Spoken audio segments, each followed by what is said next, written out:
All right, I guess we can get started on. All right, so I got steak and apes. What's up, fellow grapers? Wanted to know when the other nodes, especially the Grape MIM nodes, would be migrated to the new or a new format. Any timelines? Thanks a bunch. Keep graping on. Yeah, this is something I'm planning around.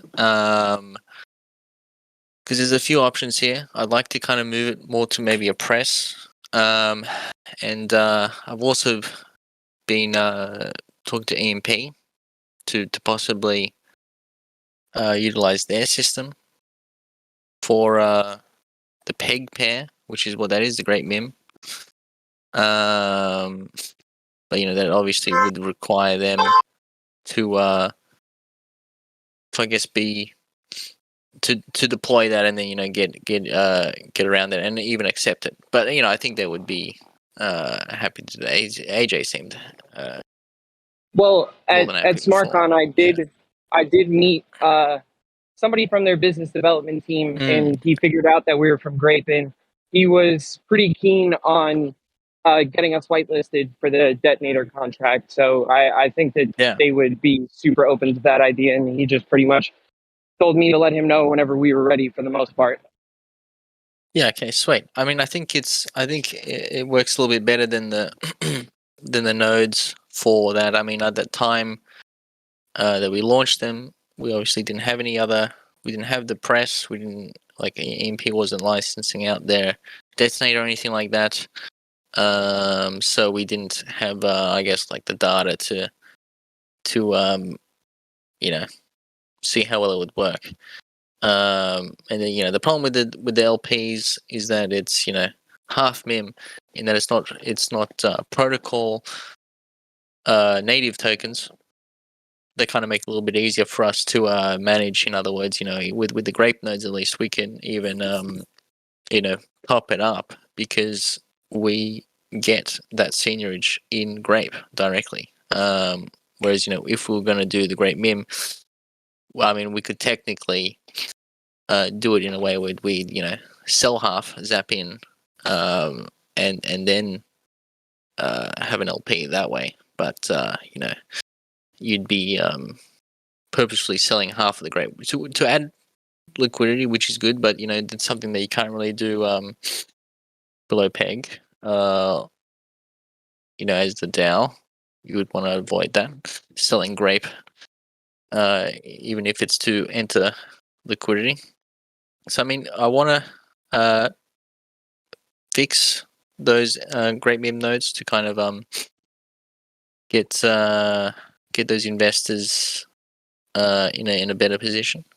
And there's a few options, and I think I'm going to explore them all. And I think one of the better ones would be discussing with EMP.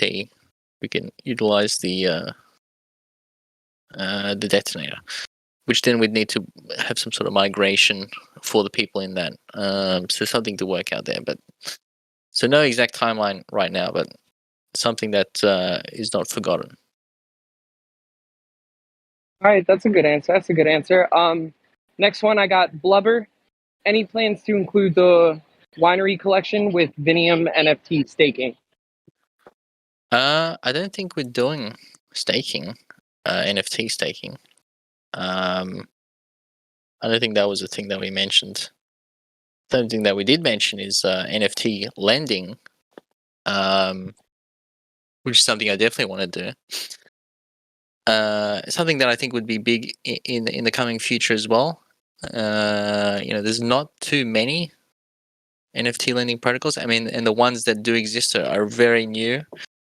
And you look at chains like AVAX, don't really have any that I've seen. There's a few on Ethereum. There's a few on Solana. There's a few maybe on some of the L2s like Arbitrum, I think. But there's not really that many. And obviously some of the issues are, NFTs are liquid. How do you price them? How do you liquidate them? And there's a few ways to do all that sort of stuff with trade-offs on each one. But NFT lending is definitely something I want to do as part of Vinium, as part of the service of Vinium's lending suite, you could say. And obviously, I'd want it to do it in a way where we can have essentially any NFT be used to borrow against. So that would include our NFTs as well. So yeah, something that will be part of Vinium that I want to actually kind of move forward. I think that would be cool, especially the fact that like Avalanche doesn't really have any kind of like market for that at the moment, which I think would be cool to offer but something.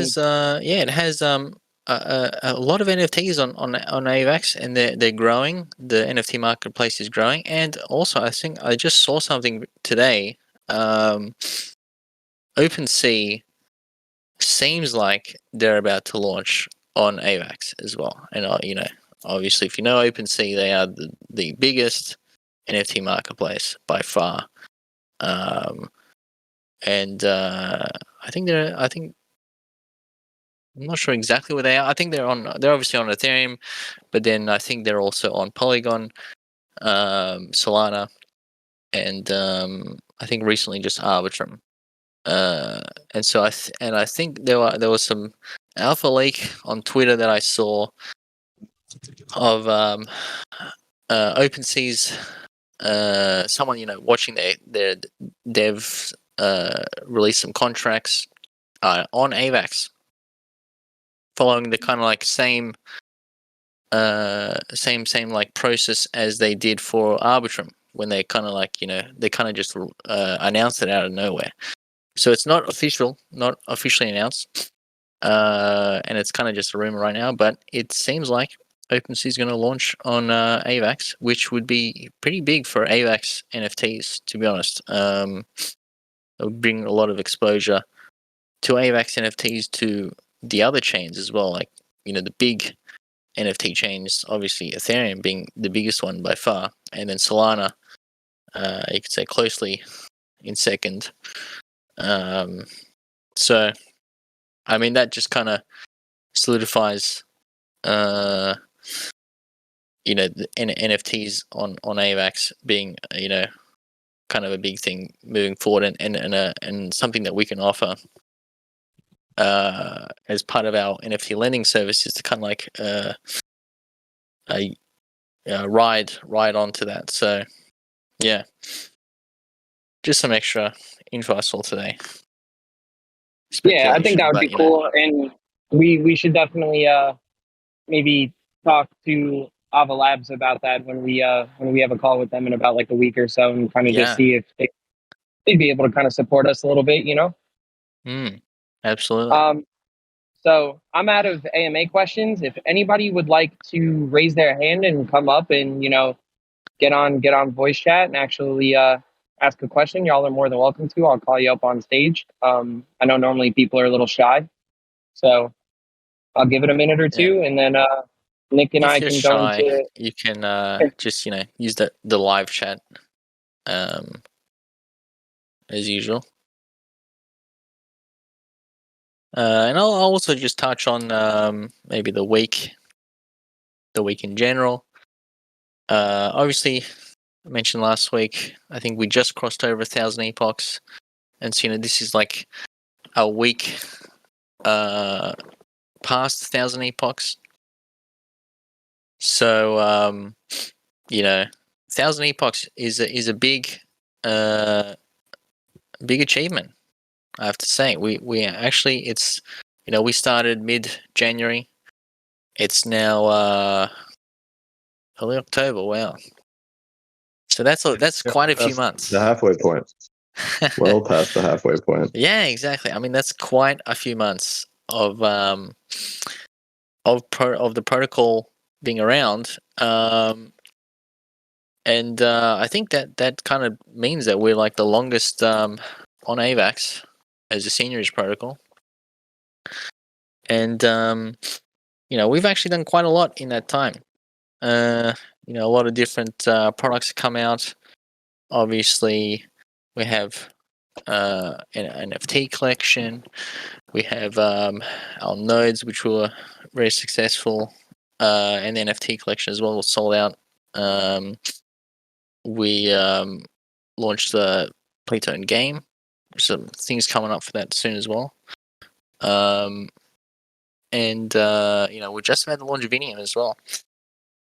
And I'm obviously missing quite a lot of things, just skipping over quite a lot of things that we did in the interim, like the presses and things like that. We've actually done too many things to actually even list. That it kind of been fun to do, and we've kind of gone off the roadmap, to be honest, and kind of just there's a lot of extra things that we've done that weren't on the original roadmap that we kind of just added in because felt like it was a good thing to do at the time. There was an opportunity to do them, or there was some like a good reason to do it, really, something fun even.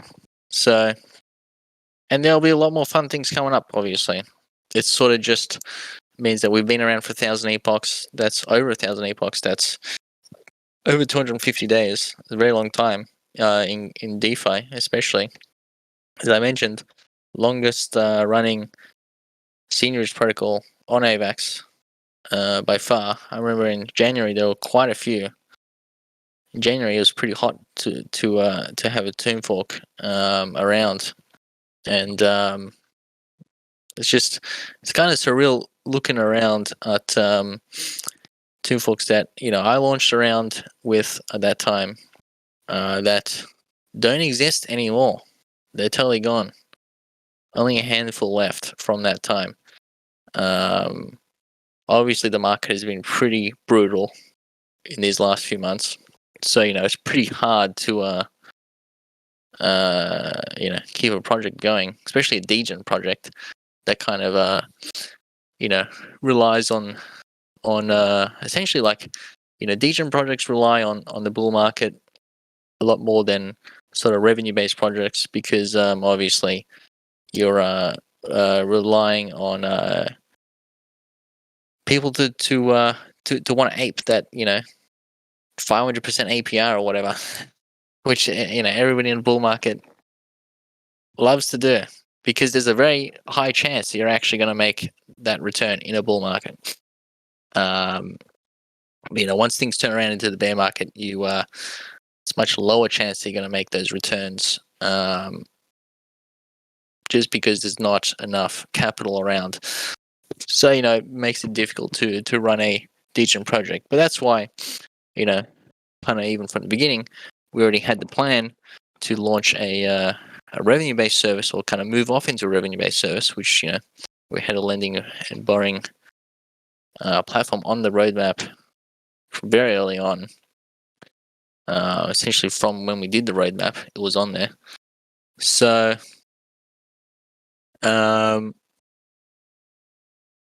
yeah, I think we've done a lot. We've survived a lot, and it just means that we've got a lot more things to come and a lot more things to deliver. So I'm pretty keen for the future. A lot more work to do, but that's the idea, isn't it? I guess also I want to mention this week we had some good increases in the in the press, in the soda press, a very good increase in the soda press. 100,000 LP in the soda press now. Wow. Just looking at that now. And over 10,000 LP in the wine press.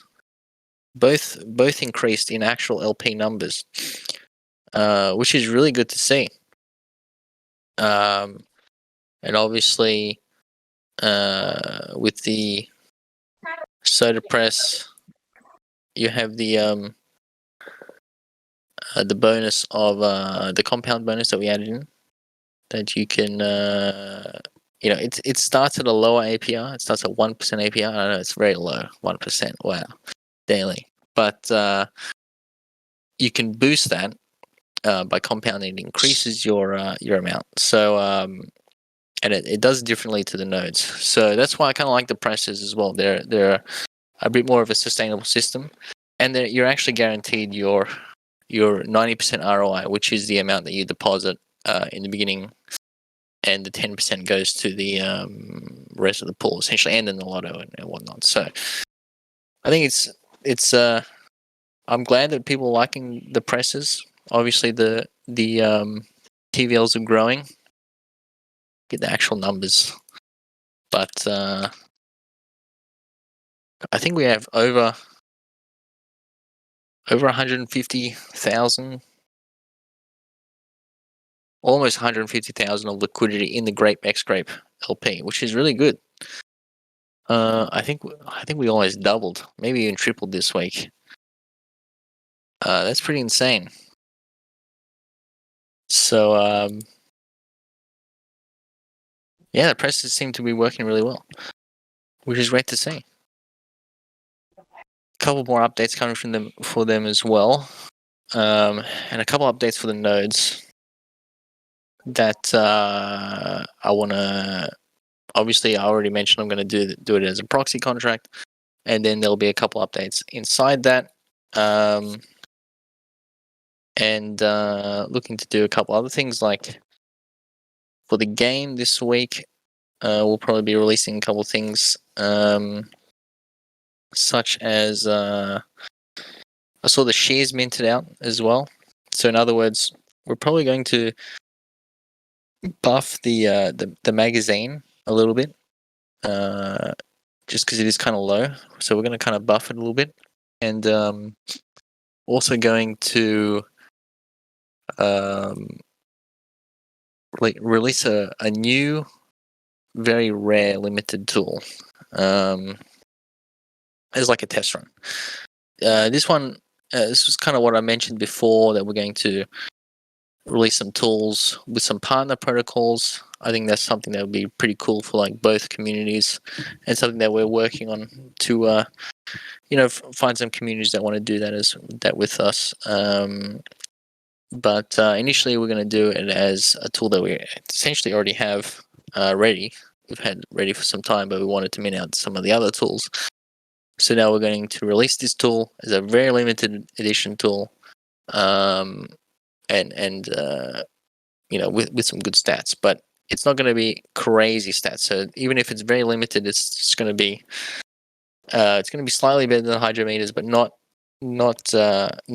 ridiculously better. So if you miss out, it's not really a big deal, because we're also going to release other new ultra rare tools. That's kind of what we're going to do with the tools for a little while, until we also then upgrade the tools contract to integrate some other things like possibly upgradable tools, possibly tools that come with additional perks in the game. So some other things coming up as well.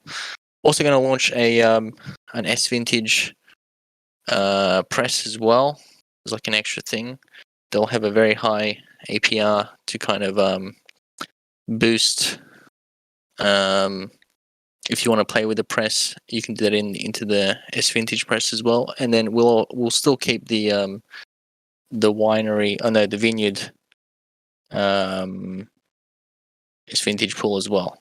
So that's still going to stay, but we'll also make a press with a compound boost and a high starting APR for people to use vintage in if you want as an extra thing, if you prefer the presses. Some people do, obviously, as I mentioned. So yeah, it's a couple of things. Obviously, some other things that come along, but don't want to mention everything right now. Can't give you all the details, but a couple of things. So yeah, I don't know. I mean, obviously this week, Nick and Steve were at SmartCon 2022 in New York, which is Chainlink's event. It's more of a business event. It's not really like a retail event. You could say it's more of a business B2B event. But yeah, we were a sponsor. Vinium was a sponsor. at the event. It's kind of like a good way to network, to talk to some heads of departments of other chains, of other protocols, and from what these guys tell me, they had a great time. But obviously they can tell you how it went on their own here. So I don't know if you guys want to elaborate on how did you find the event and what you got from it. Well, so Sure, I think I want Guapo has a to question, first right? start off with one question for Nick. Just because I enjoyed hearing it so much, I got to hear it one more time. So Nick, what is Vinium? What do you guys do exactly? I think I fumbled this question like tons of times, just because it was like it turned into a script, right? Like it started out being an open-ended conversation, explaining the ins and outs, what we're trying to do, and things like that. And then I ended up being like leverage lending, borrowing, yield farming. Like I'm like, what leverage? Like I kept saying leverage instead of lending and borrowing at first, and it was just funny. And then Steve would chime in and be like, lending and borrowing. I'm like, lending and borrowing. Let's go from there. It was just funny. I mean, that's one thing that maybe people don't realize is like you're at a conference and it's literally nonstop. Oh yeah. Yeah, it's literally people. There's like a train of people nonstop all day, coming to you and literally asking the same question. Yeah. So tell me, what is Vinium, right? Like, oh, what are you guys trying to do? And it was like you'd have that conversation. Sometimes they would ask like poignant questions, and you would segue into something interesting, or they would segue. Most of the time, there was a leading question into, so do you guys have PR and marketing? And the follow up to that would be like, my guess is you're a PR and marketing agency, right? So there was a lot of solicitation, but overall, I think it was great just to get the word out, right? Like get people interested. There were a lot of people, they kept saying like, yo, when's it going to launch? Like, what can we expect? Do you guys have like things up and online? And, we said like, it'll be, we're still new. So I'm going to do like a beta launch very soon. So please check us out. We scanned, they gave us like iPhone app where you'd scan badges and stuff like that. So oh yeah. we scanned it. We should got a couple of contacts with emails. Some of them had really cool projects themselves. Talked to the head of a compound fork on Ethereum. He wanted to reach out, talk to us about maybe like doing stuff later on, or just have discussions. And it's just good to network. We talked to Arbitrum. They got in contact with them, so we're going to set up some talks with them. Ava Labs going to set up a call. So Steve set up the call with them like in a week or so, and waiting on ZK Sync as well. So it was pretty good. We talked to Trader Joe. Steve had a really good conversation with and it was pretty funny how he kind of picked them up like you would think of picking up someone at a bar. Like, hey, where'd you get that hoodie? That hoodie's really cool. So, and let us into conversation. Just to touch on that for a second. So, there were everybody was wearing like a badge that was like attached to a lanyard, and I picked up on the fact that the black lanyards were general admission, the blue lanyards were sponsors. So Nick and I had the blue lanyards, and then the speakers were going to they had green ones. So they were very eye-catching. So I was looking for the general manager at Trader Joe this whole time, trying to find him. Couldn't pick him out of a crowd because I have no idea what the hell he looks like, and we were supposed to meet up.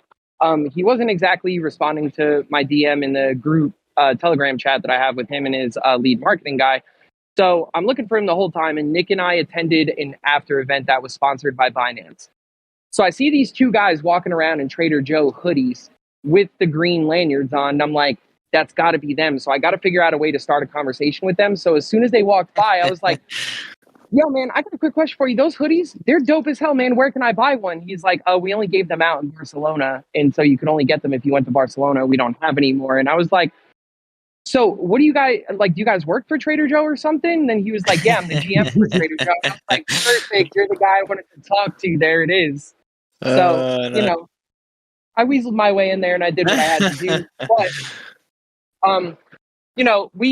we at the end of the day, you know, a lot of people have mixed feelings about Trader Joe and whatnot and stuff like that. And Trader Joe being a little bit more blue chip, it is kind of hard to get a little response from them from time to time. So I really stressed the fact that we kind of wanted their support. And he asked me, he said, you know, what kind of support do you guys want? Like, you want support in marketing? And my answer was a little blunt up front, and I'm not going to lie to you, but I pretty much told him, I was like, no, because you could send out like a tweet about us and, you know, that would help for like a day or two. But then at the end of the day, it wouldn't really do too much. So being one of the tokens that drives the most volume in trading fees to your platform, and we have really good pull up the analytics right in front of me within like 2 seconds right after I mentioned that. I was like, I feel like we could do something a little bit more synergistic, because I feel like marketing is a little bit more bullshit, and you know, we want to work closer with you guys in the future. Right then and there, he DM'd his lead for marketing and wants to schedule us for Twitter Spaces that I probably won't be able to attend, but I'm working on LB being able to attend. So it's going to be a Twitter Spaces hosted by Trader Joe. Because the way that I put it to him was that at the end of the day, if you help us and we create more of a synergistic and more of a closer relationship in the future, that just drives more trading fees to you guys. And I even asked him, I was like, you know, I don't really understand why sometimes, you know, you guys take so long to respond to people and whatever, even though I know that you are a blue chip project. But the faster you respond to people, the faster you get them their tokens whitelisted, and the faster you help kind of support them in the actual ecosystem, the more trading fees you guys get. So I don't really understand. And he was like, you know, that's something that we're trying to work on and trying to help, you know, that's something that we're trying to, you know, get better at in the future, and like responding to people quicker. And I shit you not, man, after meeting him face to face, he responds to every single one of my DMs within like an hour or so now. And it's crazy because it used to take like 2 or 3 days, but now that he knows who I am, he's seen my face and we had that conversation. You know, he's pretty keen on DMing me back now, especially because, you know, I talked to him about Vinium a little bit and just some possible things that we kind of want to work with Trader Joe on and be able to offer Trader Joe in return for support on both Grape and Vinium. So it was a very fruitful conversation. The way that I, you know, had to go about it in order to get his attention, you know, I did what I had to do, and you know, it was ingenious, man. It was ingenious because it was like we honestly didn't know if that was him, right? You're like, I think that's him, but you don't want to start having a conversation with just some guy in a Trader Joe hoodie who has nothing to do with Trader Joe, right, so to speak. Yeah, and just also touch on the Ava Labs thing. I talked to their BD team. They remembered exactly who I was from Avalanche House because, needless to say, I made a pretty big impression on them there. And I spoke with Luigi and I told him what we were doing at Vinium and how it was, you know, kind of going to work in tandem with Grape a little bit, as far as like, you know, using certain things from Grape to be used as collateral, X, Y, and Z. And, you know, some of the revenue was going to go back to like wine stakers, that kind of stuff. Talked to him about like leverage yield farms and just what we were trying to do. He seemed very interested, especially at the fact that, you know, we were going to kind of start out a little bit and have like an Aave base in the beginning, but then kind of like branch out from there. And he was like super keen to kind of have something that was like native to Avalanche like that. So that's where he wanted me to set up the call in like a week or two so that we could discuss how like Ava Labs can support us further, what we would need from them, and what we can offer them as well. So the two, I would say probably the two best connections that I personally made there. I did also get some business development contacts from Binance as well. Whenever Vinium wants to go cross chain, I do have their information as well. So all in all, I would say it was phenomenal. And we need to get LB out to the next event. Ava Labs actually told me that they kind of want us to go to this event that they're having in California. So I'm going to request off of work to see if I could do that. But projects have to apply and get approved. So they even said that, you know, if we apply and for some reason we get rejected or don't get approved, that I could just contact them and they would push us through. So whichever one of the team members can go, if it's not me, anything like that, you know, we can still go to this event, and we'd be in communications with the Ava Labs team and also pitching whatever ideas we have for Vinium and Grape and whatnot in front of, you know, more high net worth investors as well. So I think that would be pretty cool and something that they kind of like invited us to. Yeah. If anyone's on the West Coast, I mean, I have to. Yeah, you both of you guys are on the East Coast, so it makes perfect sense. went to SmartCon. I don't know how far its travel is to the West Coast. I mean, I I've was gone talking with to. Steve about it last night. Yeah. It's not that far for me to go to Berkeley, and maybe Taz Oh, yeah. could go too. Yeah. So we're Very gonna nice. figure it out. I don't think I can do 6 days in a row, but It is a bit, yeah. might be able to head up. It's, Might be able to head I up first. think it's a big dev type of event where they do a lot of actual Mhm. dev classes and things like that. Like That when I would did a make little bit of sense. look Why it's into it, 6 I think days. like they do a lot of workshops, and I believe that is one of the major things there. So like if it's 6 days, you're probably talking about like Web3, whatever, front end blockchain developers just going out there taking classes, like working with teams and building some, like working on building stuff and whatnot. So Mhm. you know, but yeah, I mean, Yeah. whatever we can do. I mean, I think it makes sense from a Avalanche perspective too, because you look at Binance, you look at Arbitrum, you look at Ethereum, and even Phantom. Some like there's a lot more lending, borrowing, leverage, yield farming things going on elsewhere. AVAX doesn't have something. I mean, they have what, Imprimax, right? Yeah, For but like they have that the everywhere. yeah, I mean, they have an Imprimax working everywhere, but something that actually can contribute to some like capital efficiencies. It's missing. So we actually have a really good opportunity to get ahead of it, and first movers actually do extremely well. If you look at some of the ones on Binance, a lot of them are the ones that got out early still have really good TVL and things like that. Alpaca, crazy, 500 million. It's insane, right? In a bear market, right? But it's you offer those strategies, right? The leverage yield farming strategies, rather than just like an Aave, which has lending, borrowing. A lot of those pools are just not extremely utilized, right? So the actual pool efficiency is way down, the utilization is way down. So if you can actually stem those off into some like yield bearing strategies, you can really drive people to use your platform. So it's pretty exciting. Boost APR too. Yeah, pretty exciting. But like I said, if my job approves my time off, I'm there for the whole 6 days. I'll be there, chatting everybody up, promising people backflips, doing backflips, whatever you need. I'm there. I'm doing it. Yeah, Steve's the man. He'll sort it out. Give you a backflip. That's it, man. At the end of the day, that's what the people want to see, But yeah, that's kind of the event in a nutshell for me. And yeah, let's hear from Guapo a little bit, the good old grape god, How you going, man? Are you talking? Let me turn you up. I think he's trying to. I don't see the green light going on though. Yeah. Yeah, he was having audio problems earlier.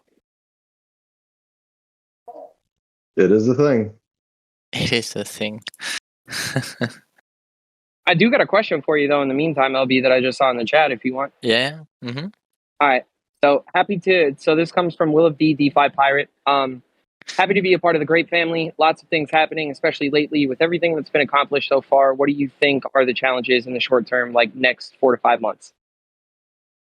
Yeah, I think challenges are definitely surviving this kind of market. It's going to be, I think it'd be a little bit chop. There'll be a bit of chop here and there. And I'm not even talking directly about crypto. I'm talking, macro picture, a global macro picture. Not the best right now. I don't know if it will get worse. I don't think it will get worse, but at the same time, it's going to take some time to get better. In other words, obviously the main challenge is the overall market, something that we can't really control either. So it's something that we can't really focus on, but it's something that we need to adapt around, and that's kind of what we've kind of pivoted to now with focusing on building out a suite of tools and a suite of services that we can develop now. So in the when the market rolls around again, which it absolutely will, it always does. And crypto is very early stage right now as well, so it's a perfect time to kind of build something now that in leading up to the next bull market, we've already established a position where we are somewhat of a leader in that service that we can then not have to rely on token inflation or anything like that to incentivize people to use our platform. You know what I mean? You want to kind of get away from liquidity incentives directly, like to have to directly rely on that for people to use the platform, because you can see with pretty much every project in the bear market, it just ends up if the rewards aren't good enough for the risk that people are taking on, well, then no one's going to take the risk for the reward. So in other words, your project dries up basically. So that's something we want to avoid, and obviously to do that you kind of need to have some sort of value, some intrinsic value, or some value by providing a service that people want to use.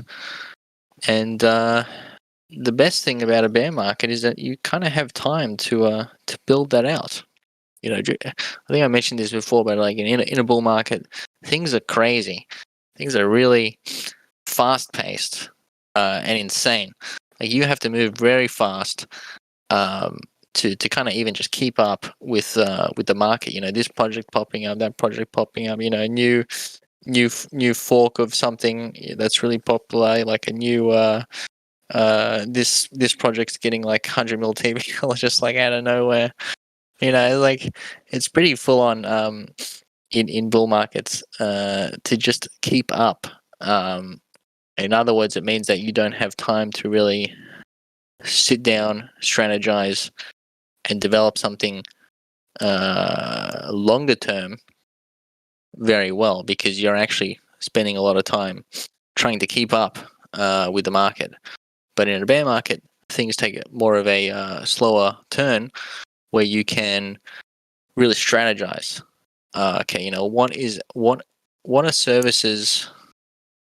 What services are lacking on this chain, and in DeFi in general, that we can kind of build something to fulfill that service in time for the next bull run, and really capitalize on it in between this time now as well, to kind of build a product that fits the market, and obviously we already have a community, but build a community around that new product as well, and the new service that come the next bull market, we've already established ourselves to not have to start from square one, in other words.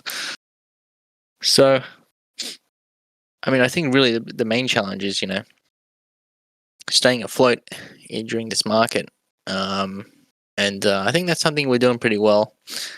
As I said, started off 1,000 epochs. I think that's quite a feat, and I'm pretty proud of that. So I think it's it shows that we have a lot of grit and determination to be able to see us through this sort of sideways crab market a little bit, until things start turning and we can just kind of like focus on building. So I'm pretty keen for that. Would you say you're stoked?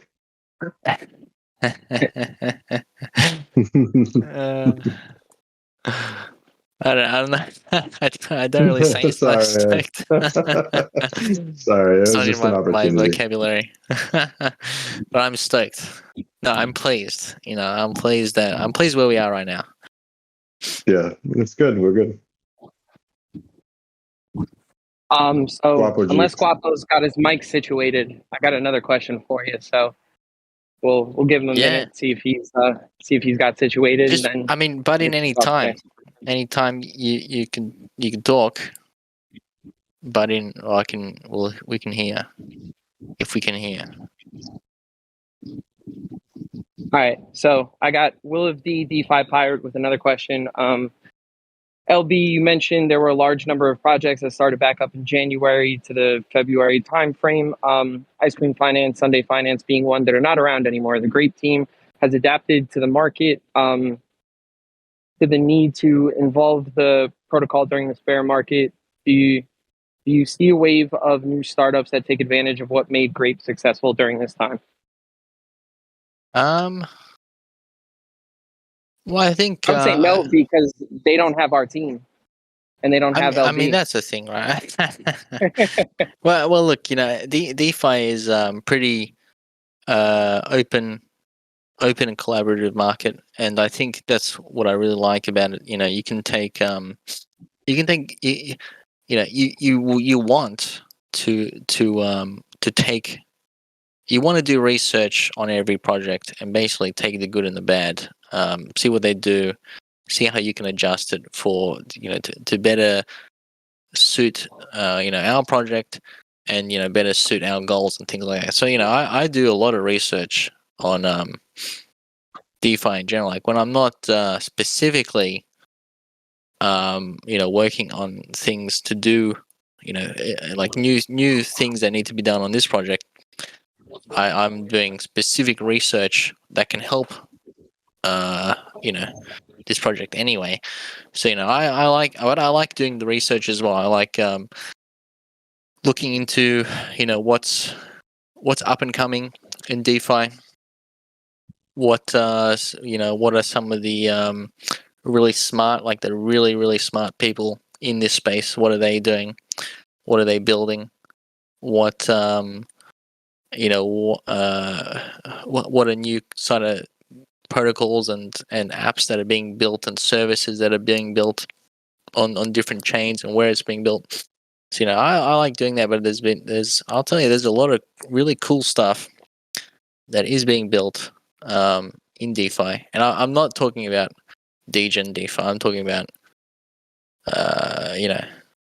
essentially financial right? services DeFi, Traditional DeFi, like is a good term. Well, yeah, I mean, yeah, traditional DeFi. Yeah, you could say that. Like, even though it's like 2 years old or something, it's traditional. Okay, can you hear me now? Yeah. There you go. We can hear you, Wabba. All right, yeah. Hey. So what's up? Shalom, everybody. There you go, man. Yeah, so what I thought was really cool right now, looking at the new UI, is obviously the TVL's up, but if you go down to the market cap for Grape, it's currently 1.3 mil and some change, which is about even if you round up all of the Grape liquidity that's out there in all the pools. So the market cap and the liquidity value are about even right now, which is a really cool sign. Nice. It indicates we kind of hit like our bedrock sort of along the way recently. Yeah, and I think we can also see, like, if you're keeping an eye on the circulating supply, you can see it's steadily decreasing. Yes. So what was the max? It was 5 point something at one point. Yeah, it was over 5. It was well over 5. 5.2 even. 5.3 yeah, maybe. It's something like that. Yeah. So that's already what? So 600 burned, and then about so you have 140K, 75%, 110 divided by 2 nights. So you got about 370,000 grapes also locked in the soda press. So I kind There's of a lot of consider grapes that. there, yeah. Yeah. So that's almost 1 million taken out of like the regular circulating supply. Yeah. And I think the I mean, that's why I kind I like the grape X grape pair is essentially like 75-25. It's almost like a bounceable. 75-25 grape mim. Yeah, and there's no reason you couldn't take it in another layer and get like a 83, 17 or whatever. Yeah, Just keep yeah, adding new. think of some other way. Yeah, I think You, you you can know, go the other way. You can go the other way with it too. You could have MIM X grape, that's 75 MIM, yeah, yeah, 25 yeah. grape. I do So it's like pretty the cool. whole layering layering yield bearing tokens on top of each other. Something I really want to continue working on and sort of releasing things around that, because I think that's kind of like the composability of DeFi is really one of the best parts of it. Along with the permissionless, obviously, the permissionless nature, but the composability it's just so easy to wrap things up together to multiply yields, and you can do it in a safe way that's not like 50x leverage or something like that. It's like X grape is Well, you it's can pretty do safe. 50x leverage also. We can do that also. I mean, if you're like, yeah, I think there's obviously a use for 50x leverage, 100x leverage, and something I want to do as well is we can do some perpetuals exchange with some unique derivatives on that. I don't know, something like that, something cool. There's been looking into that, but I almost wish that we just had the soda swap or the soda press from the very beginning. yeah, It's I so like it. good. I mean, it's kind of like the magnum opus currently right now. Yeah. I mean, as just something cool that I thought, as I said, I like the composability. You can wrap things up. You're not just earning one yield on the token; you're earning multiple yields on the same token. Like it's pretty much almost like a no-brainer to just wrap it up in this token and then wrap it up in that token, because you're not adding anything else. So And then your downside is only all things put in being your basis, only like 90% really. yeah, Because it only takes that 10% in the beginning basically.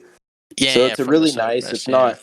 it's really good risk reward given where grape is at, because if you're looking at a 1% daily and that reads the price of the pool, right? Or does that read the composition, like the LP, 1% of LP, or Where are you looking at that?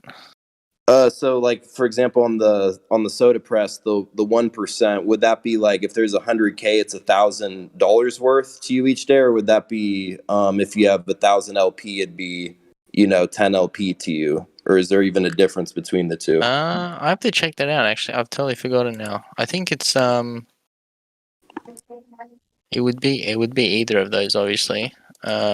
Yeah, because if the price of grape 3x, I mean, would that APR read 3% from right now, for example, is kind of No, what I I'm asking. think it is in LP tokens, because it's from the it's the pending amount is direct from the contract.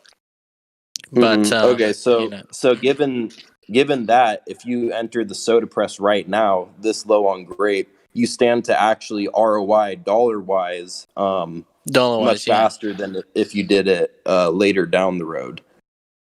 that's true. Yeah, I think obviously you capture the upside of grape, and grape being it was 75-25 in that pair. It's you capture more of the upside than the than a 50-50. Right. And if we look at the upside on grape, it's about 75% up to peg. I mean, we're 0.29, but if you read it from like a quarter, it'd be about 75 up. So it really matches, the pool's hedged out for you almost exactly how you'd want it from where it is right now. So it's a really great opportunity. If you already have grape, you could swap to the X grape and set up the arbitrage for it on the other side. Or if you're coming in with MIM, that's kind of where you stand to make the most right now, because you'd be catching, you're buying the grape dip, and then on the way to peg, you're catching those gains, which is almost or over 3x right now. And then you're also getting the yields from the minting and redeeming of X grape and the soda press and the underlying wrapped vineyard emissions to it. Yeah. So it's a really good deal. It's the best deal for the protocol, and it's the best deal for the user.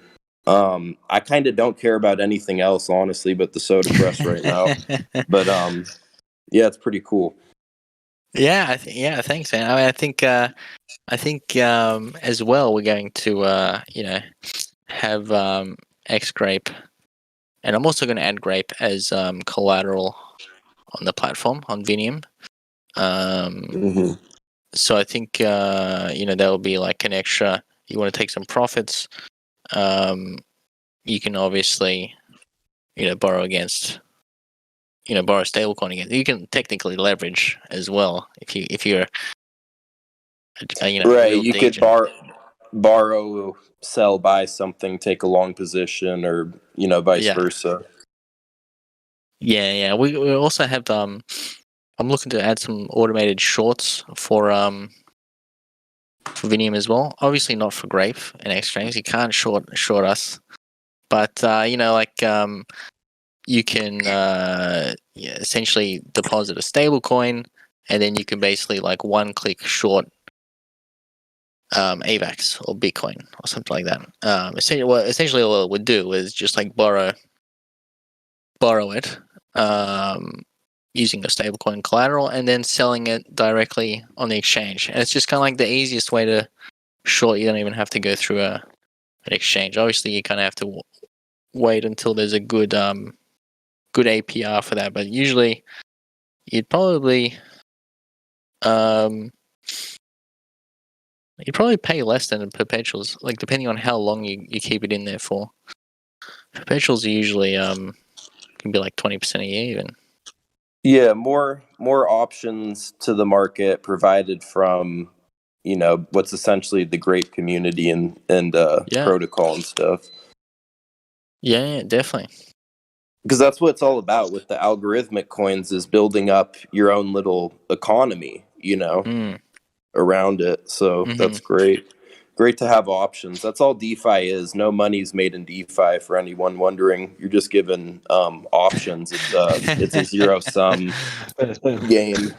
It's like so by looping around. providing options, that's where the value is generated, because now you have camps that can play against each other, that maybe they think one way, the other people think the apocalypse is tomorrow, and you can sort of play these games with each other and take cool little positions and make strategies. So more options, good.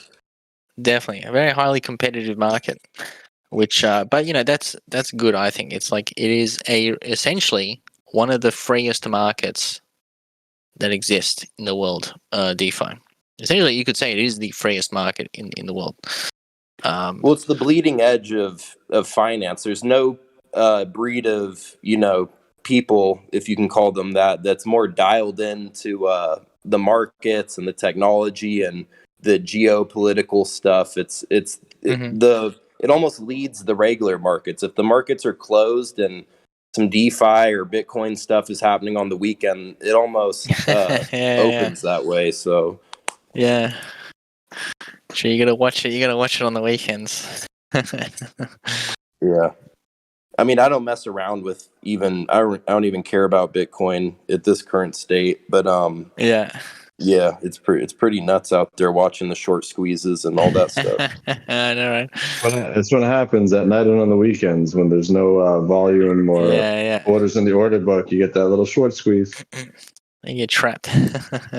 Yeah, you really can't take like really long options or like future options on crypto, because it'll go up and down, but there's so much volatility in the middle that can liquidate you. So it's pretty tricky. I don't do it at all. Yeah, but it's pretty cool though. It is, yeah. I agree. And then with X very much about liquidation. With X Grape as collateral on Vinium, I'm not sure how liquidations would work. I haven't done the test net or anything, but would it redeem it through the X Grape mechanic, or would it, sell it to Grape and then sell the Grape to repay the collateral, or how would that go down? I mean, there's automated strategies around that stuff that we can provide as well, right? So they have automated strategies on self repayment, even from just Vinium rewards in general, right? So like some pools would be boosted to borrow against, and you can probably choose to, take Vinium and repay that. But, the value of X-Grape would go up, right? So technically in respect, right, to a dollar value. So technically your health factor, your LTV, would go up with respect to what you borrowed as well. So you That's true. almost If be someone repaying that way. sells it out, yeah, and plus we're going to we're probably also going to do a make the liquidation chart, I guess you could say, the table, probably a better word, of people close to health factor of 1, which you would be essentially open to being liquidated on. Probably make that public. Obviously, it's already public anyway, but you have to read it from the contracts. But we'll probably make it public to and maybe even make an option for people to be able to liquidate people through that interface, to make it easy. But I think with the X-Grape one as well, we're probably going to have our own bot.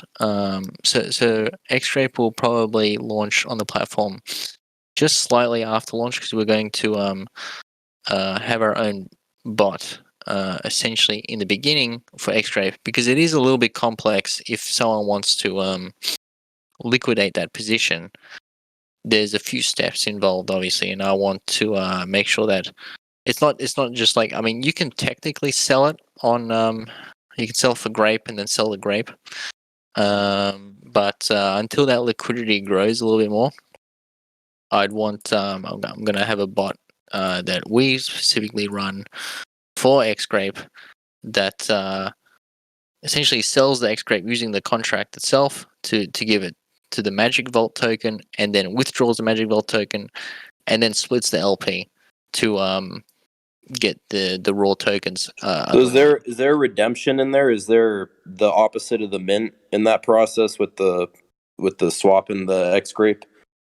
Yeah. You can. So the X-Grape contract has mint and then sell functions, and you can sell the X-Grape, but it'll only give you the underlying. Like, it'll only give you the Magic Vault token, and then you have to withdraw the Magic Vault token and then split that LP. But we can also then technically make another contract that just sells it, that does all those steps for you in the one go. Technically, like how we've done the Zap anyway. Yeah, a big reverse Zap. Yeah. So I like doing, I like those multi-step transactions as well. I think it's pretty cool. It's sort of kind of like how we tried to do it on the on the Soda Press, where you can zap in with MIM directly, and it will do all the steps for you, which I think is like five or six actual steps, which would be 5 or 6 transactions. Kind of a pain to do one by one in one transaction, and it's not even like a crazy amount of gas, considering AVAX usually has kind of small block sizes. I've always wondered with the Zaps, and this is why I don't use them, but what happens if there's multiple steps and it gets, say there's 6 steps and it gets to step 4 and then there's a failure somewhere in there? I mean, it would depend on the contract, but this one would just revert. It wouldn't even go through the first step. Oh, okay. Nice. Yeah, because it's done in one block. Yeah, right? And also this contract as well, because usually on Zaps there's like some slippage, because you essentially buy the token first, but it's already calculated how much it splits half of it and then buys with half of it. But because you've bought with half of it, the price has increased essentially. So in other words, there's always like a little bit of slippage, some excess change at the end. But in this Zap contract, we have that excess slippage, that excess Grape, just gets sent straight back to you anyway. So you don't even lose that. Nice. Yeah, everything's looking good. I mean, everything's going according to plan, basically, and the charts are kind of starting to reflect that, which I think people like a lot. I always knew it was going to turn around, but some people like to see it also. Well, you just have to give it some time. Yeah, it's really nice because I know it's advertised as like 1% daily, but I notice my APR keeps going up. Is there a maximum cap out to that, or is that regular, or what's the deal with that? Well, it would be regulated by the pool itself and your shares of the pool. So technically, there is no max, but it couldn't be infinite. It would just be like how many shares you have in relation to the rest of the pool. So it can theoretically go up, above 2%. Technically, the test account that I had in the beginning, we just like putting like $2 in there, is at 4.64% right now, and I haven't touched it. So it can get pretty high if you're an early. I didn't know that. So yeah, this is like the new mechanic. Would have done more. Stop diluting us, Guapo. Well, Hey, someone he's just boosting your beat me shares for the too. daily. So I had the daily up until like a minute ago. I kind of just DCA it. I don't really shotgun it. I've just been kind of putting a little in each day, and it grows really quick. Like, pretty surprising how quick it grows because it sort of compounds it for you if you just add to it. So it's just been just all the little bits that slide out through the node compounds or whatever. Just work them into the soda press or whatever it's called, the grape soda. Speaking of the soda press, actually, somebody asked the question. Temecito asked, "Pardon if it's already been answered. Just started the soda press today. Why is my APR going down with each new LP deposit I make? Is it because I haven't made an official compound yet?" No, I mean it shouldn't. It should. Because what would happen is your deposit is based on the initial percent, which is 1%, in the grape soda contract. If you're already above that, you would technically your overall account percentage may go down, but your pending amount of tokens obviously goes up. So it's basically because 1% is the base rate that everybody gets in the beginning.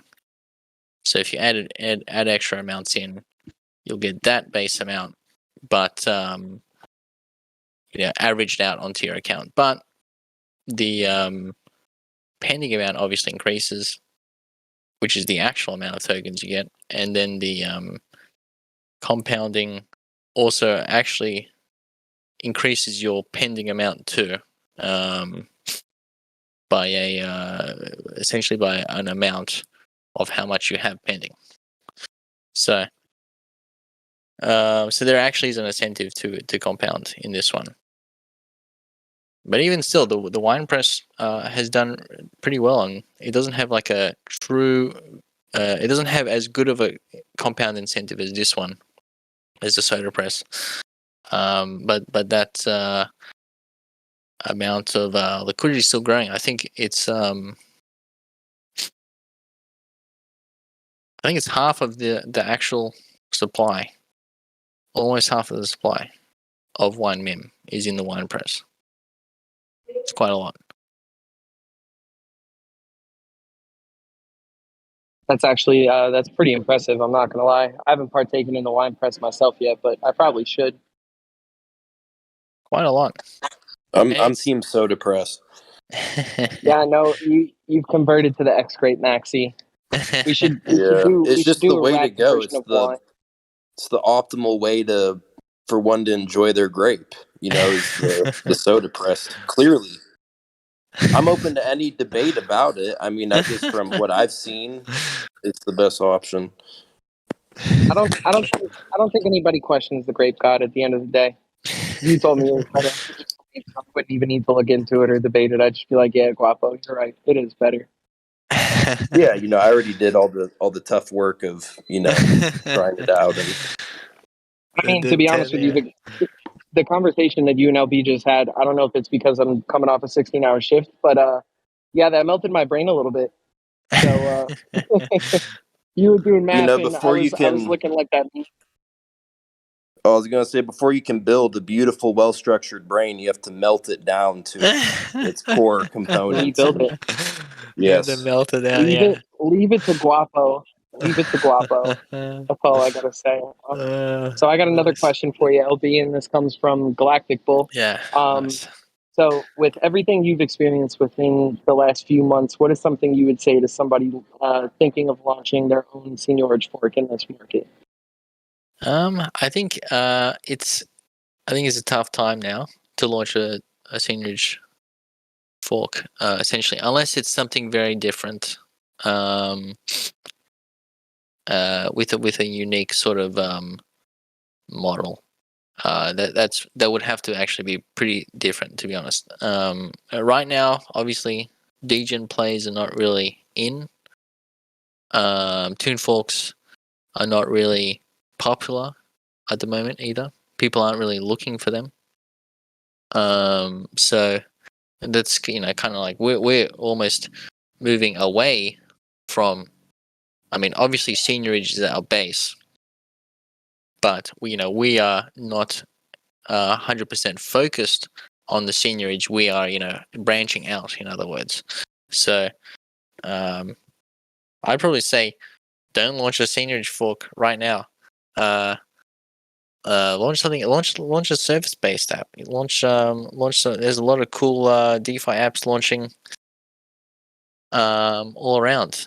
I'm not saying don't launch anything, because it's actually a pretty good time to launch. But I don't think it's a great time to launch like super degen stuff now, just because there's not many degens that want to risk the money right now. I think that's on a whole in like the macro world anyway. A lot of people just don't have the money to risk, and you need people to have at least a little bit of money to risk, especially in DeFi, right? People are, for all intents and purposes, pulling money out just to afford to live, with growing inflation and all that good stuff. So, yeah, I mean, do something service based and then make a peg to the token that's service based later on during a bull market, and you can just keep pegging to your pegs. Play it then. I saw a pretty funny a chat. I was in some other Discord the other day, and this guy was like preaching about, just sit on your money, the dollar is so strong, blah blah blah. And these people are like, you guys still have money, like Yeah. They're like, oh, don't worry, guys, just sit on your big bags of cash and everything will be okay. It's like, oh, all right. Yeah, that's pretty much right. But things are turning around. I mean, well, let me say it differently. They're going to get worse first, but eventually, in the grand scheme of things, should be maybe okay by the end of it.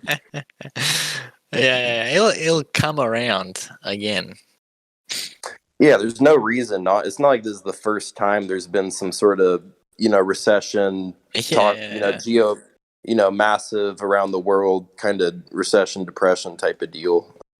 People eventually have to make money again, and the Fed can't tighten forever. They also can't print us out right now, but at some point something's got to shift, and there's so much momentum going the other way. If the Fed eased up in any way, or say the Bitcoin halving happens or something, and the Fed's printing again, it'll be more of like a bull run than most other ones, because we've never come from a bear market that wasn't printing into a really nice bull market.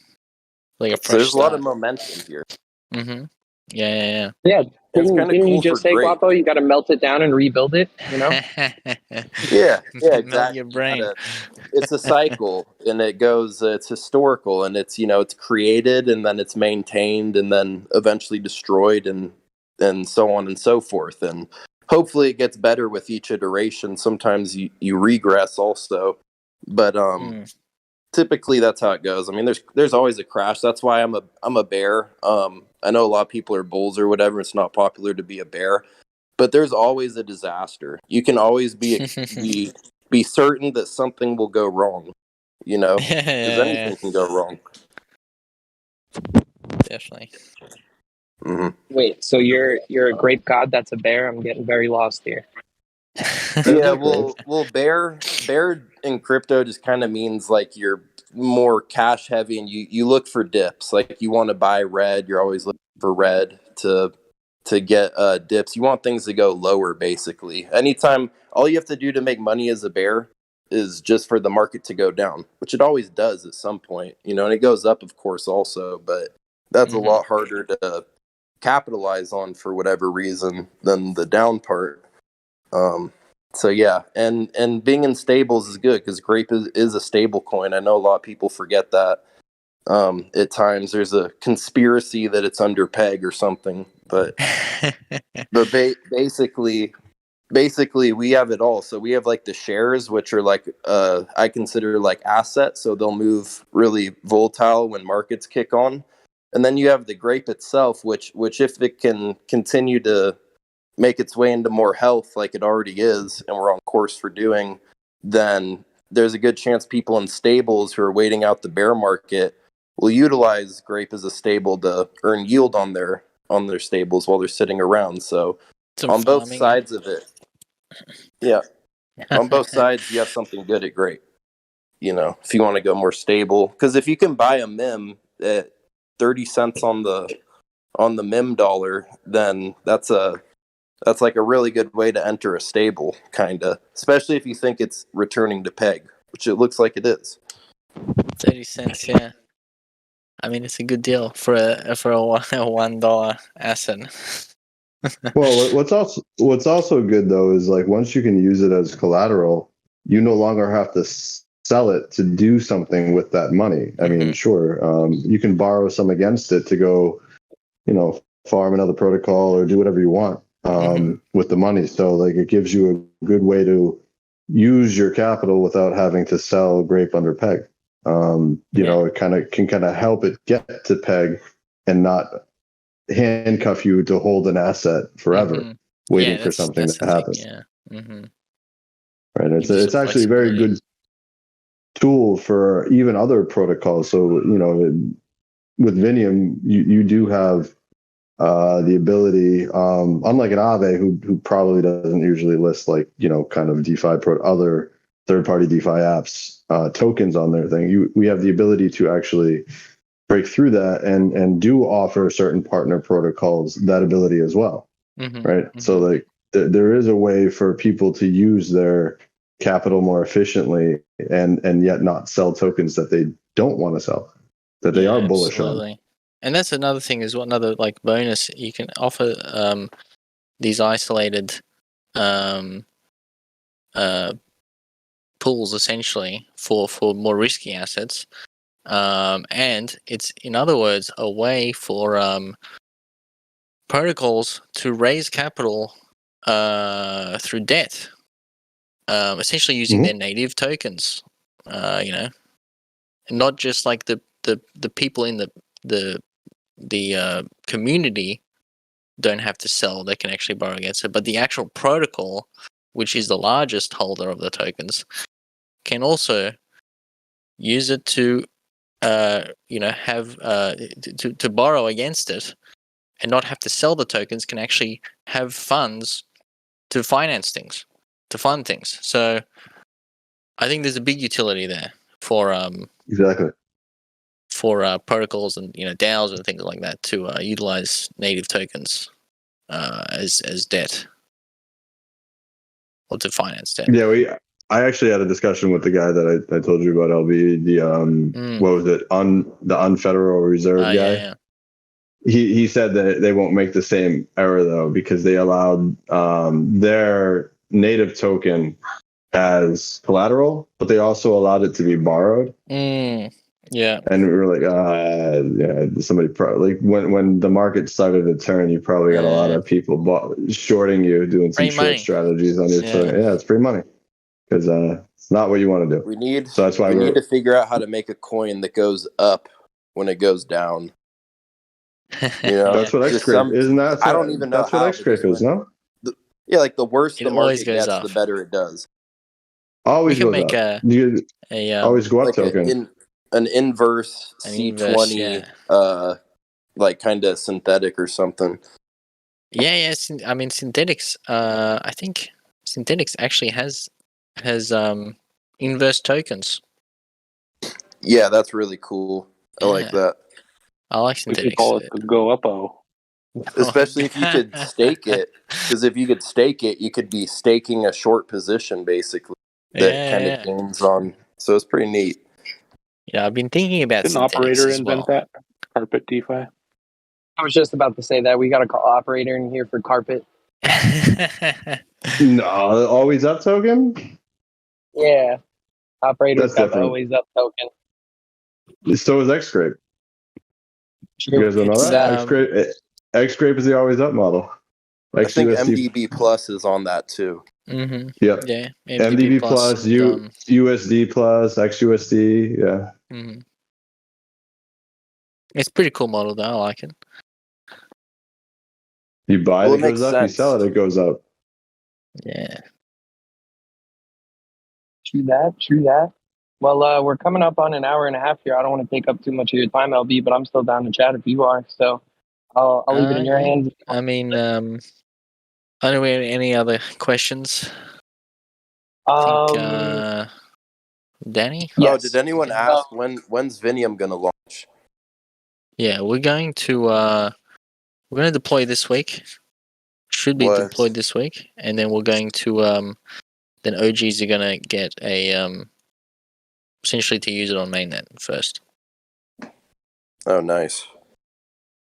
so we can Like get some that. feedback as well, and sort of like refine some things, and then it will be live. So yeah, So I got Danny here in yeah. or DD Danny.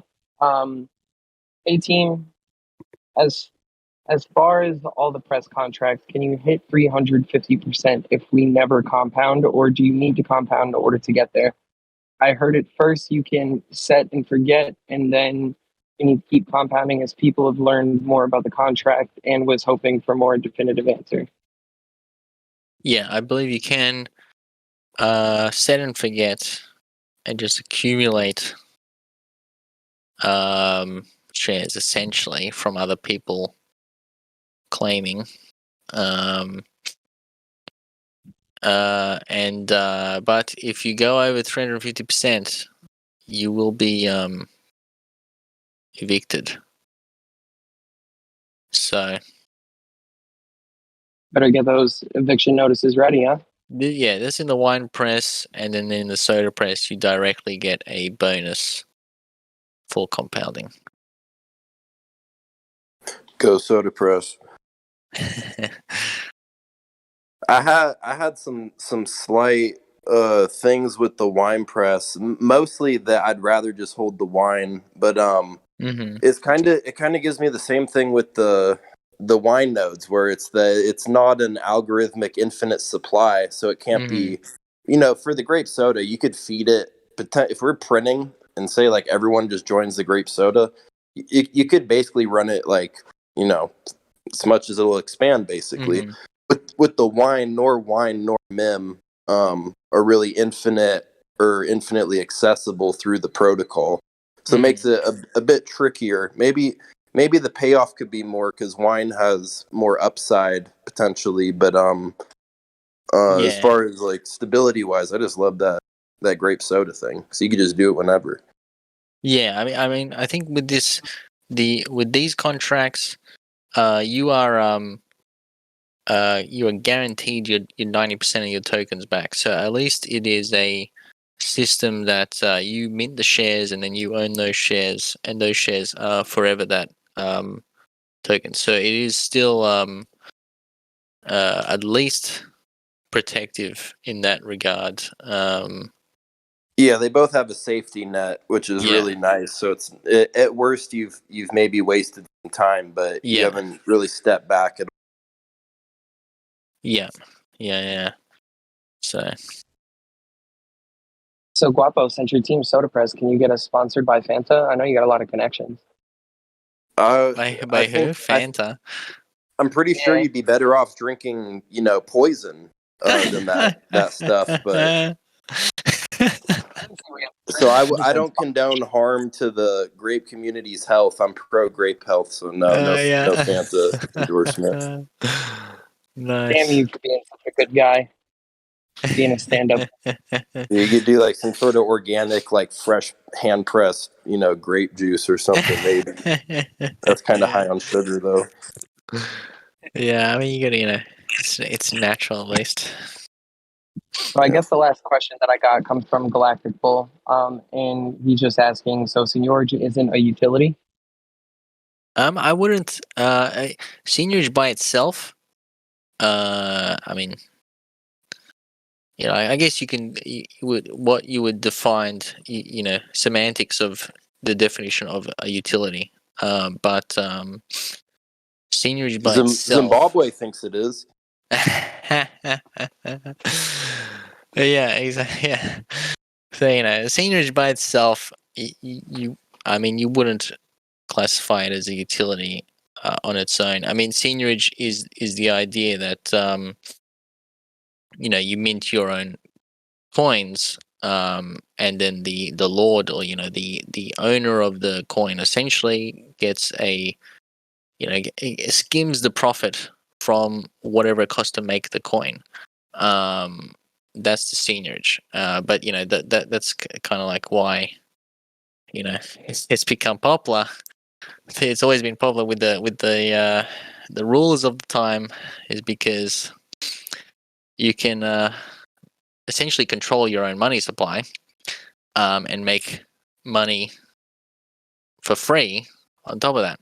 And I guess in terms of, like, if you're going to say it's a utility, because then you can utilize that money for things. Then yes, I guess. So seniorage isn't a utility. However, within seniorage, it contains utility in that it's a flexible currency supply. So instead of having like a brick house that's rigidy and costs bricks to build, it's more amoebic in that it can sort of divide and expand really quickly and as well contract. So the market moves. So if you're thinking about capital efficiency, a fully collateralized coin will never be all the way capital efficient because it can't bend and flex with the market. But an algorithmic or a signage model where you have, bond and share and print, burn and stuff like that, you can, in theory, if you're maximizing your burns and your prints and your supplies are all in order, it's very intricate. It's almost like juggling chainsaws. And every time you add a chainsaw, it's a little more dangerous to juggle. But a skilled juggler can potentially use it better than a collateralized currency would by many multiples. I mean, magnitudes. It can expand quicker. You can't build really fast out of nothing without some sort of signage model. It's just needed, unless you already have collateral going in, and even then it's not efficient. So I'd say that there is utility in adopting traits of signage, because you're like water, you can get big or small depending on what's most healthy. Yeah, I mean, like, doing it for the sake of doing it, you wouldn't say there's utility, but if there's some use for it, of the actual token that has been minted, then by proxy it is a utility. But because it enables that utility itself. But the as you say, like the algorithmic model where it's not collateralized at all, extremely capital efficient, compared to an over collateralized model like Maker, like DAI. And that's why you kind of have like models trying to get as capital efficient as possible. Like you have, Frax. like Frac, yeah, exactly, like Frax. I think they're on like 92% or something right now, but I think they've gone as low as like 80%. So that's very capital efficient because you only need 80% of hard capital to create this token that maintains peg very well. But the algorithmic seigniorage model is obviously like you can't. It's there is no collateral. It's like how can you get better than that in terms of capital efficiency? But the trade-off is that it's going to fluctuate more wildly than a fully collateralized model. So there's the trade-off. Yeah, it's literally collateralized by the algorithm, like how proficient the algorithm is. So every time we add like the node V2 or the soda press, we've kind of thrown another gear into the algorithm to help perk it up. And so that's what it's backed by. So if you can mathematically sort of dissect and then layer whatever other factors over it and think, okay, this makes sense, this algorithm has a means to continue, then that's sort of its backing, is just the chainsaw jugglers sort of behind it, keeping it in order. Yeah, like the ecosystem around it, and sort of how it can keep it in check. With the inflation and deflation of it. But it is juggling act. But the trade off is you get very high capital efficiency.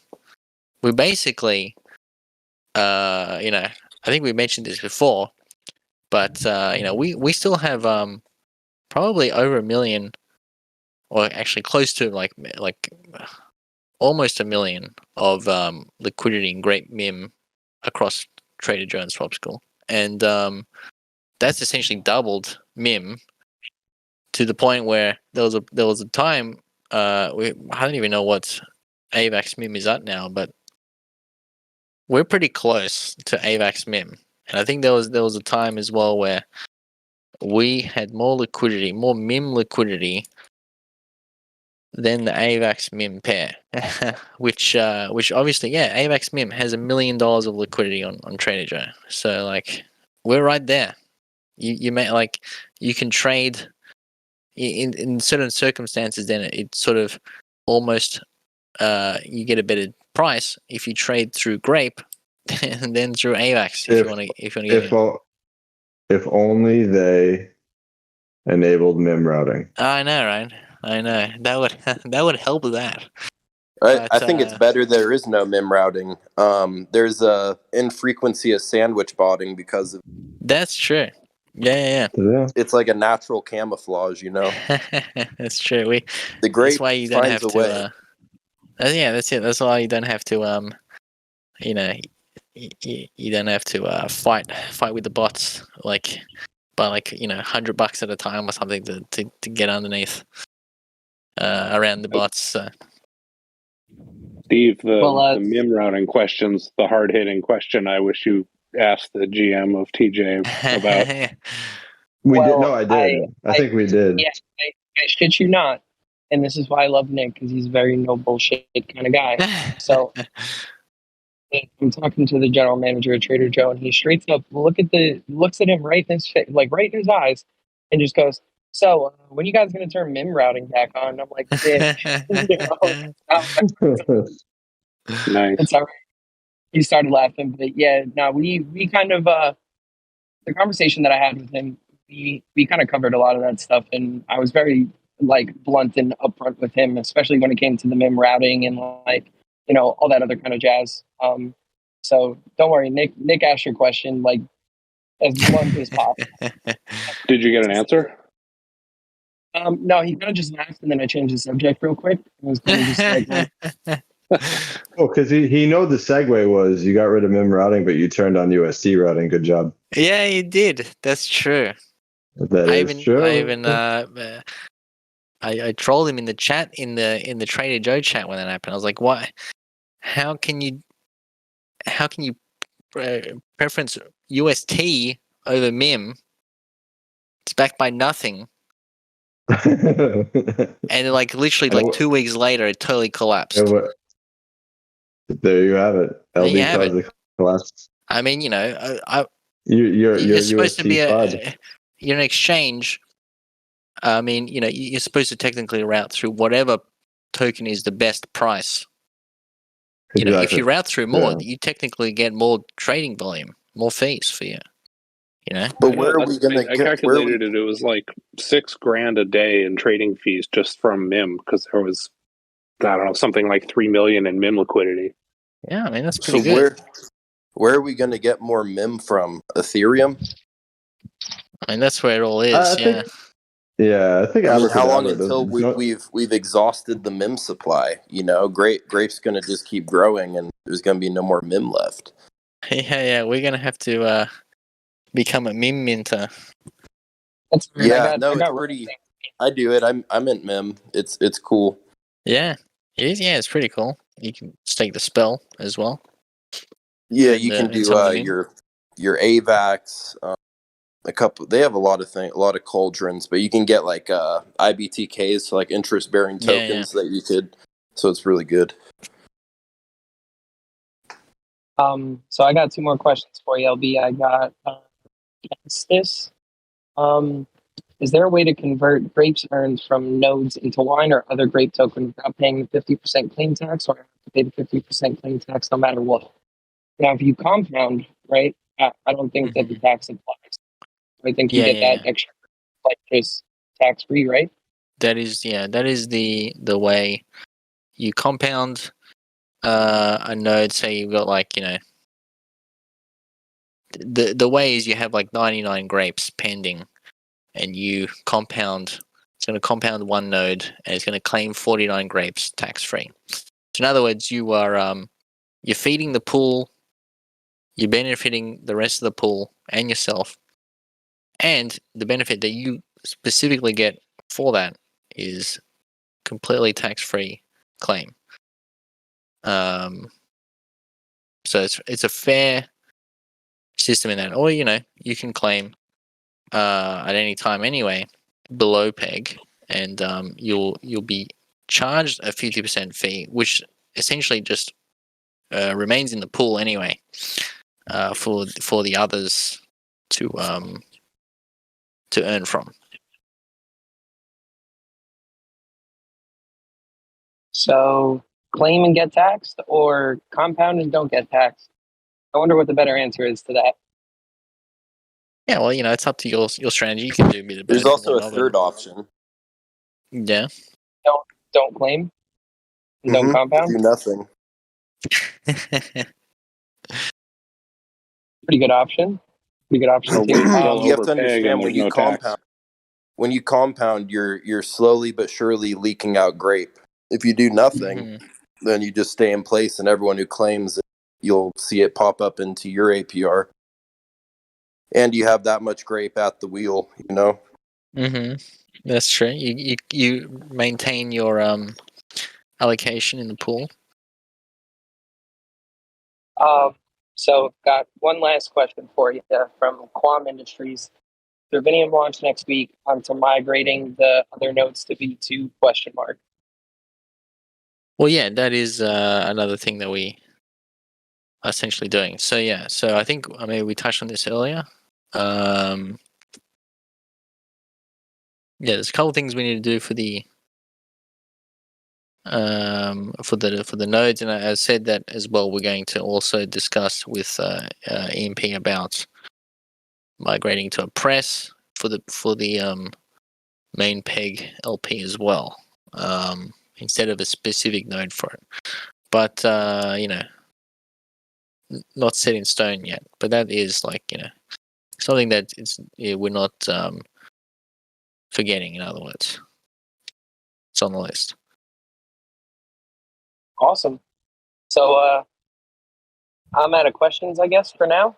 And any final words from the team? Anybody have a nice little send off? Yeah. Well, obviously, thanks everyone for listening. Thanks for all your questions and being part of the community and sort of engaging and all your suggestions as well. I read the suggestions pretty often, a couple times a week at least. And yeah, we have a lot of things coming up. Obviously, just because it's a sort of down market doesn't mean we're not doing things. We're just sort of making the most of it and using the time to strategize really well and sort of build more longer term things, rather than, as I mentioned earlier as well, having to work really in a really fast-paced mode, essentially. During like a super bull market where we need to like work really fast to just keep up. In other words, you have to kind of like cut corners to stay afloat. To stay ahead of the game. In other words, whereas now we're in a position where we've already been around over 1,000 epochs, and solidified ourselves here, and so we can kind of build a good foundation of services from here and strategize really well for the next for the market to turn around, essentially. But obviously, if we build out services, then we don't technically need to just wait around for a bull market. But it means that now we can kind of really take our time and strategize and work to build something really nice. So I'm pleased to do that. I'm keen to do that. So yeah. Not stoked to do it. I'm stoked to do it. Let me be real. I've been saying that all the time now. I say keen. I say, yeah, I'm fucking keen. I'm keen. Yeah, I say Keen keen. on it. I say keen. Is that I don't know. Some people say it's an Aussie thing. I don't know if it is. Then other people say that. It is. No, we say keen. We say keen, but not as much as Aussies say keen. Yeah, fair enough. It's Yeah, funny. you rubbing off on it, buddy. Some phrases. As dealing with like an international group of people here. Some phrases I say. I just think it's like a normal phrase here, which it is. But then in the US or in Europe, it's like what the hell do you mean by that? Yeah, you hear me say stuff, and I go, "Is that on a thing over there? Do you guys not say that?" And you're like, Yeah. "No," and you're like, "No, I got no clue." I'm like, "Oh, all right." Yeah. Yeah. All right. Well, thanks everybody for coming out, and Yeah. just gonna say keep calm and great doing this. It. Yeah. Thanks, Yeah, everyone. thanks, guys. We'll Thanks, see you next week. Enjoy the rest of your night, guys. Thanks, everyone. Take care. Take care.